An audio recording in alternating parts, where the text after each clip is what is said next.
Olá, alunos do sexto ano. Hoje, na semana 22, nós vamos trabalhar a Grécia Antiga, parte 1.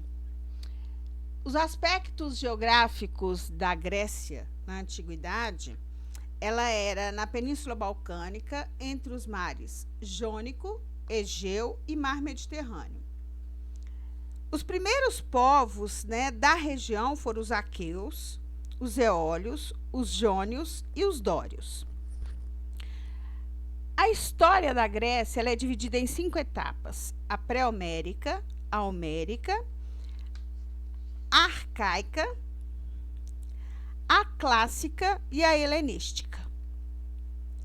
Vamos trabalhar as 3 primeiras aqui. O pré-homérico. O pré-homérico é formada da civilização cretense e da civilização micênica.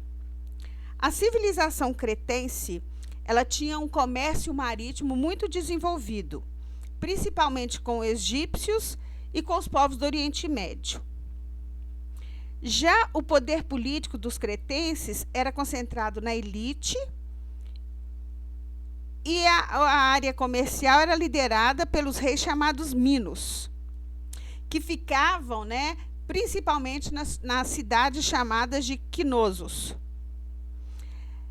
Por volta do ano de 1450 a.C., a cidade de Creta ela foi incendiada e não sabem se foi por um desastre natural ou se foi por uma invasão. E com esse enfraquecimento, elas foram invadidas pelos aqueus. Os aqueus é quem vai formar a civilização micênica. E, através dessa civilização micênica, a gente vai ter, dentro da conquista de Creta, aquela velha história do Minotauro, que é uma lenda, que era um monstro com cabeça de touro e corpo de homem. Ele dominava a Grécia, obrigava o seu povo a pagar pesados impostos e entregar as jovens gregas para servi-lo. Um dia, um jovem grego chamado Teseu decidiu enfrentar. E Teseu entrou no labirinto, achou o monstro e acabou matando. E assim ele libertou a Grécia da história do Minotauro. O período homérico é a formação dos genos. O que são os genos? São comunidades onde tem muito desenvolvimento social, econômico, político e religioso. É uma propriedade coletiva, que é uma sociedade igualitária, tá até aqui, ó. O que vai acontecer com esses genos?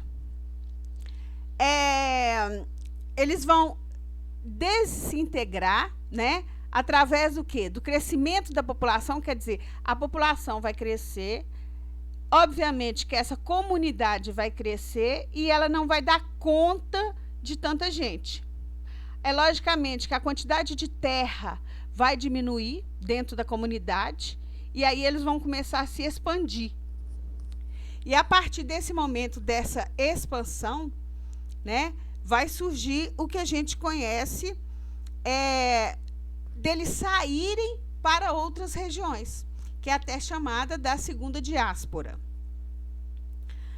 A partir desse momento que há esse crescimento dos genos, vai surgir o que a gente conhece e chama como polis. Essas polis, que são cidades independentes, elas vão ser chamadas de cidade-estados. E a partir desse momento que surge a cidade-estados, vai surgir a época arcaica, que é a divisão entre 2 principais polis da época, que é Esparta e Atenas.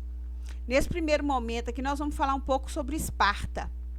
Esparta ela é uma região que fica na península do Peloponeso, que é justamente aqui nessa região aqui, ó, que fica isolada entre montanhas. Então, não tem saída para o mar. ela fica no meio aqui, ela não fica aqui na orla, tá? Então, ela não tem saída por mar. Ela foi formada pelos dórios, é uma sociedade totalmente militar, eles são educados para a guerra. Dentro da sociedade dele, ela é dividida entre os esparciatas ou espartanos, que são descendentes, como eu já falei, de dórios. Quem são os espartanos? É a aristocracia guerreira, que é quem controlava todo o poder político e militar. Os periecos, que ninguém sabia de onde que vinha esse povo, mas eram eles que mexiam com o comércio, com os artesãos, eram os camponeses, não tinham direito político. E os ilotas, que eram os servos, os escravos, que não tinham propriedade e muito menos direito político. Na economia, a base era a agricultura, também tinham o chamado pastoreio, né, que era a criação, e o escravismo. Da política, aqui como nós falamos, é a oligarquia esparciata, né? Era a pessoa que mandavam, era o poder, era quem tinha maior poder militar. Então, por isso que eu coloquei aqui a aristocracia militarista. Eram governados por uma minoria. A cultura deles era militarista, que tinha disciplina, resistência, a xenofobia. Quem não era de Esparta, eles não gostavam, né? Quer dizer, tinham aversão a quem não era nascido em Esparta. O laconismo, que falavam o mínimo possível, eles eram muito reservados, tá? E o interessante aqui dentro de Esparta era o modo da educação. A educação dos espartanos, eles eram preparados para defender a polis, né? O Estado. E tudo que era domínio dos espartanos. Eles preservavam a ordem interna de cada Estado e proteger tudo contra qualquer inimigo. O preparo físico deles era o mais importante, principalmente para os meninos. Eles praticavam corridas, saltos, né? Salto em distância, tudo que facilitasse eles para uma guerra. As meninas, elas permaneciam com os pais até o casamento. Os meninos, eles deixavam a família deles com 7 anos de idade. Olha que interessante. Isso para quê? Para servir, para trabalhar, para estudar tudo sobre o período militar, que era obrigatório até os 18 anos esse estudo. Durante essa formação, né, desses meninos, como é que acontecia isso? Eles ficavam em barracas, enfrentando fome, frio, chuva, tudo, para testar a resistência deles. Nesse período, eles aprendiam técnicas de guerra, né, como escudos, flechas, arcos, tudo que eles tinham que aprender.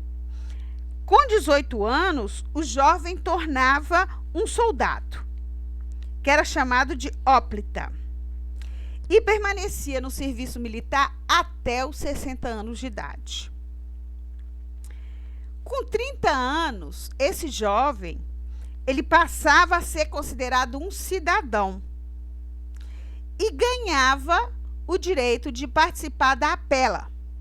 A Apela, gente, era uma assembleia, tá? Composta por todos os espartanos acima de 30 anos. E era quem eles, como eles discutiam e consultavam para outros órgãos dentro da política. As mulheres, elas não participavam da vida política.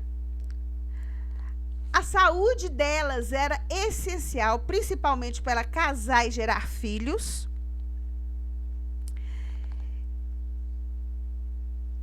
era uma preocupação das mães cuidar disso para que elas pudessem gerar, né, guerreiros fortes para dentro de Esparta. E os meninos, né, eles já eram preparados para a guerra. Porque eles tinham que estar preparados se caso eles fossem convocados para a guerra. Ô, gente, até aí, né, nós vimos a época arcaica. Na próxima aula, na semana 23, nós vamos ver a segunda parte de Grécia, né? E vamos trabalhar algumas coisas interessantes também. E vamos começar com Atenas. A partir daí, vocês vão desenvolver os exercícios, se precisar, o material de referência e até o livro de vocês. Até a próxima.